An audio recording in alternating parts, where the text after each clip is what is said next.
Hello, I'm Denny and this is the Rock Podcast. As a rock historian, producer, and best-selling author, I've been collecting interviews over the years, thousands of them, and I try and bring you the greatest stories from my archives.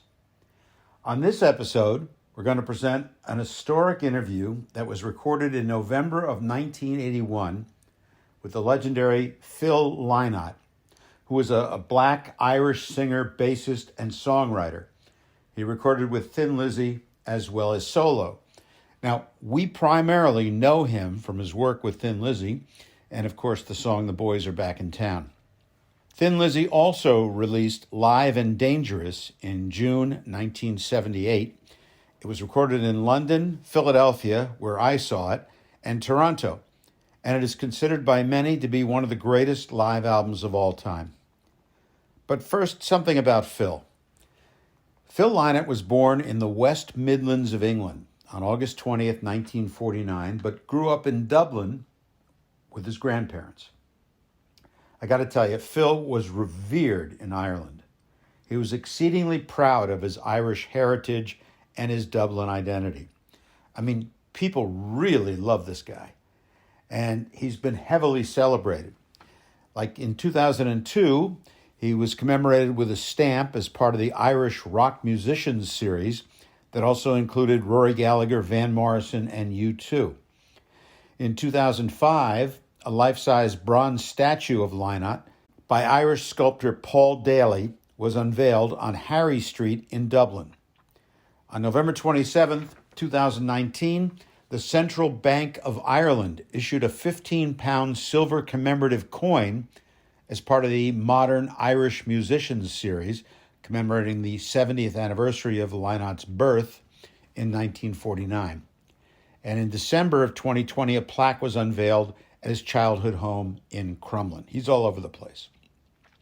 A bronze portrait bust of Phil was installed in his birth town of West Bromwich and unveiled on what would have been his 72nd birthday on August 20th, 2021. There was a 2020 documentary film about his life and career. It aired on the BBC, and not too long ago, it was released in the US and received great reviews. I recommend it. It's titled Songs for While I'm Away. This interview I'm going to share with you was recorded backstage at London's Hammersmith Odeon on November 27, 1981, during the tour to support their latest album, Renegade. This was the 11th studio album by Thin Lizzy.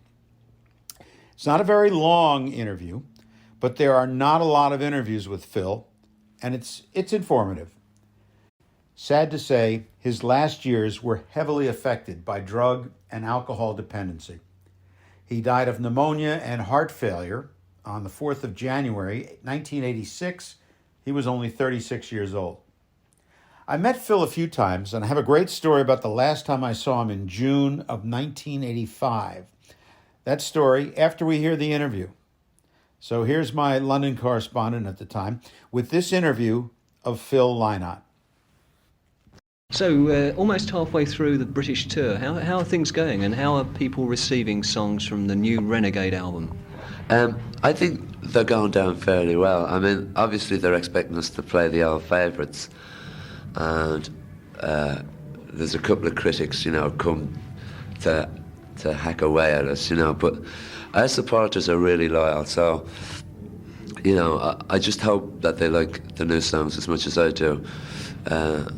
We believe in the songs, and but the tour's been going well, and hopefully it will continue to do so, and the kids will like the album, Renegade was recorded in two halves almost. You stopped recording halfway through and did some live appearances. Yeah, that's right. We did the first half early in the year, and then we did some summer dates, and then we finished it off just in time for the tour. I mean, it only comes out this week, and the tour's been going about 2 weeks. But that's a lot better than last time. I mean, last time we did the whole Chinatown tour, and the album came out afterwards. So we're ahead of schedule this time. Of course, aside from Renegade, you've been working, Philip, as a solo artist. I mean, you released an album at the beginning of 1981, right? Yeah, Solo in Soho. Yeah, it's been successful in a way because it's completely different than Thin Lizzy, and it's just experiment for me in different textures of sound. I've just finished the second one, which is called Fatalistic Attitude, and that'll come out early next year. So hopefully if that does as well as the first one, I'll be happy. In the many years that you've been playing, it's what, 12 years now? No, the band's been together about 10 years, you know. Do you get fed up with touring and recording, or is it always interesting and exciting the next time round? Yeah, each time it's different, you know. I mean, obviously you get, you know, if I spend too much time in the studio, I'll get fed up with that. If I spend too much time on the road, I get fed up with that. But, like, I can't see myself doing anything else. I know I can't do it forever, so I'm enjoying it while it's going. The media have always treated you as quite a character, a bit of a rebel perhaps. Do you think that as you get older and you stick around longer, they're going to respect you more and think you're more conservative? I think they know me better. Conservative isn't a word I'd use with Philip Lynott, you know. But yeah, probably am getting more responsible. Especially, you know, I've got a wife and I've got 2 kids. And, like, I'm not scared of the fact of growing old. I don't think, you see, I don't agree with people who say that you have to be young to play music. I mean, I'm not saying I'm ancient, you know, but, like, I see people like B.B. King, Stevie Wonder. I mean, nobody could tell me at a guess how old Stevie Wonder is. His age doesn't come into it, you know. So hopefully, you know, by the time they realise how old I am, I'll be good at making music. Back to talking about your solo work, you were talking about the textures are different, the sound quality is different. Is that because you used a different producer for the solo albums as opposed to the Thin Lizzy band albums? Well, I'm trying to make a bigger separation between the solo work and the Thin Lizzy stuff. My solo stuff now have really gone off the wall. I'm going into I'm working only in textures. That's the only thing that interests me, textures of sound. I'm not interested in verse, chorus, middle eight or structure like that. My songs on the solo album are definitely getting more bizarre. What's the reaction of Thin Lizzy fans to the solo albums? If they are that different, in your opinion, do they like them? Are they well received, or do you get a lot of criticism for the solo work you do? It's a split vote, really. I mean, you get the hard and Lizzy fans who just want to hear music just like Thin Lizzy, and that structure, which is 2 guitars, bass, drums and keyboards and vocals. Whereas there's been other people, though, that have come up and said they've really liked what I've done. And again, I think Thin Lizzy supporters are well capable of getting into 2 different types of music. We're not the type of band where you have to like our type of music and no other type of music, you know. I mean, there seems to be an unwritten law that somebody who likes heavy metal can't like something that's softer. And I think that's a load of bull, because I mean, I myself can, you know, listen to a soft album, you know, to relax, or I can listen to a heavy album if I want to move, you know. The band have been through a lot of changes over the years. People have left the group. Are you happy with the group as it is today? Well, I'm sure you are happy. I mean, what observations do you have about them today as opposed to the people that have worked with you in the past? How do you feel about them, for example, composing with you? I've always tried and composed with whoever was in the band. Like when Brian Robertson was in the band, I tried to compose with him, and we did some successful stuff together. And he's a good guitarist. He went off and he wanted to have his own band, and so that, you know, he was perfectly entitled to put himself before Thin Lizzy. But I don't think anybody's bigger than the band, you know. I mean, even I've got a solo album career, and I wouldn't put myself bigger than the band, you know. I think Gary Moore too was a brilliant musician. I think fantastic guitar player.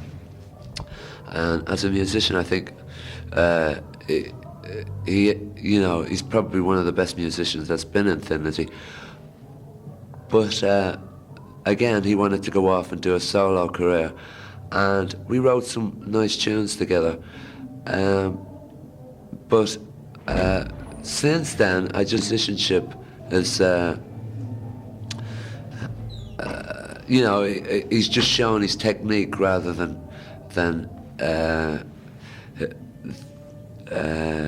playing good tunes, but it's not for me to criticise what he's done. He's made his own choice, and that's up to him. I think Snowy White is a blues player. He comes from the old tradition. Peter Green, he's like a Peter Green protege. Peter Green showed him a few licks, and he's worked with Peter Green, and he's worked with Pink Floyd, but his roots are from the blues boom of years ago. Scott Gorham, he's totally original. He has his, no matter what guitar he picks up, he gets the same sound out of. And he's got one style, but it's his, it's totally his. So he's the most original of all the guitarists that have been. And maybe apart from Eric Bell. Eric Bell was that type of guitarist as well, who was totally original in what he did, That's consequently why we can't play Whiskey in the Jar, because it's so much Eric Bell, you see. You've also introduced a new keyboard player on this tour, haven't you? Yeah. I thought our repertoire was getting so big that we needed to change the texture sound behind what was going on. And my mother, of all people, it's easy now, I'm a mother's boy, she's seen him and she said, he's a fantastic young keyboard player, give him a chance. So rather than get into an argument with my mother, I said, okay, I'll give him a trial. And he was brilliant, so he got the gig then. That's our interview with Phil Lynott. And now I have a personal story about the last time I saw him. It's really pretty crazy. I was in London at the time, shortly after the infamous Bradford City Stadium fire, which occurred during a football match on Saturday, May 11, 1985, at the Valley Parade Stadium in Bradford, West Yorkshire, England, killing 56 spectators and injuring at least 265. That's the setup for the story. Now here's the story. Jerry Marsden of Jerry and the Pacemakers had decided to make a charity record to aid the families of the victims of the disaster. It was a re-recording of Jerry and the Pacemakers' 1963 number one hit song, You'll Never Walk Alone, from the Broadway musical Carousel, also a football anthem for Liverpool supporters. Now, this new version entered the UK charts and then reached number one on June 15, 1985. They released the record under the name The Crowd, and the single gave Jerry Marsden a first in British recording history by becoming the first person ever to top the charts with two versions of the same song.